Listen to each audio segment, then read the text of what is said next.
Welcome to CB Graphx, your one-stop shop for DTF everything. All right, y'all, so this ain't gonna be a long video. I'm gonna go ahead and get right into it.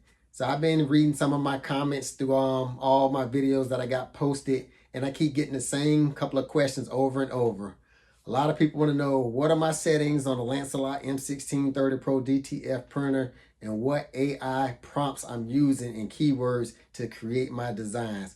But before I tell y'all how y'all can go about getting that information, I'm going to show you some of these latest designs that I just printed out. I want y'all to pay close attention to how vibrant the colors are and how detailed the design is.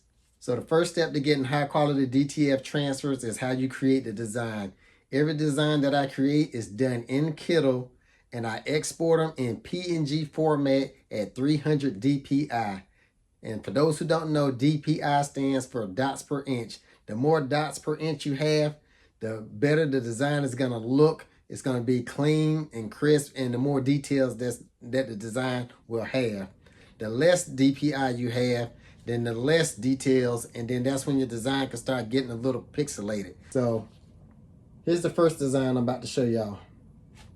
Y'all see how vibrant that design is and how clean it is? All the designs, like I said, were created in Kittle and printed out on the Lancelot M1630 Pro DTF printer. And I'm going to show y'all 3 examples of what I call a high quality DTF transfer. Here's another one. See how vibrant the colors are? How clean and crisp the lines are? And detailed the design is?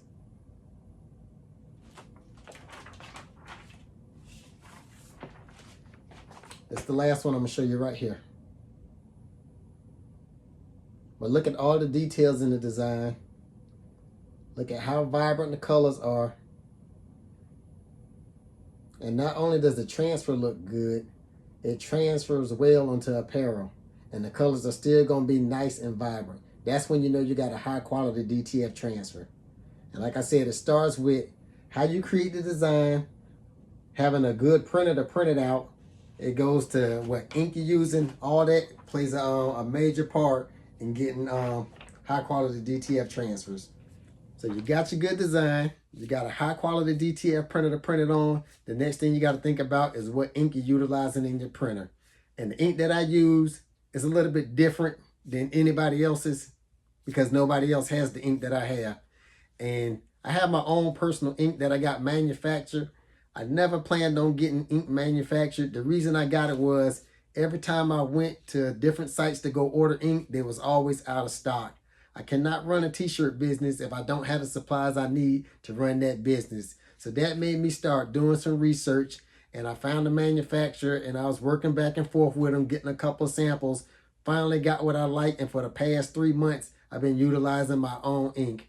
I did mention it in a couple of previous videos that I did, and I said if enough people was interested in it, then I would get it manufactured and have it available to y'all. So enough of y'all was interested in it. So I did go ahead and place a big order, but it won't be available to May the 1st. And the reason I'm waiting to May the 1st is I don't want to run out of ink. So I don't want to have it available and then run out. I want to make sure I have enough cases stacked up on hand. That way when y'all are ready to order, then I have it available for y'all. So my ink is specifically formulated for Epson DTF print heads only. And it comes in the standard 5 colors. You got your cyan, your yellow, magenta, your black, and your white. And just so y'all can visually see it, this is the standard size for most companies with their ink, 500 milliliters. This is my ink bottle size, 1,000 milliliters. So you're getting a lot more ink, so it's gonna last you a lot longer. So now what everybody was probably waiting for, where can you find my settings to the Lancelot M1630 Pro DTF printer? And where can you find my AI prompts that I use when I create my designs? All that is available on my website, which I'll leave a link down in the description and right down here on the bottom, which is cbgraphx.com. If you're new to the channel and you like what you see, consider subscribing to the channel, clicking that notification bell so you don't miss none of my future videos. And as always, thank y'all for watching.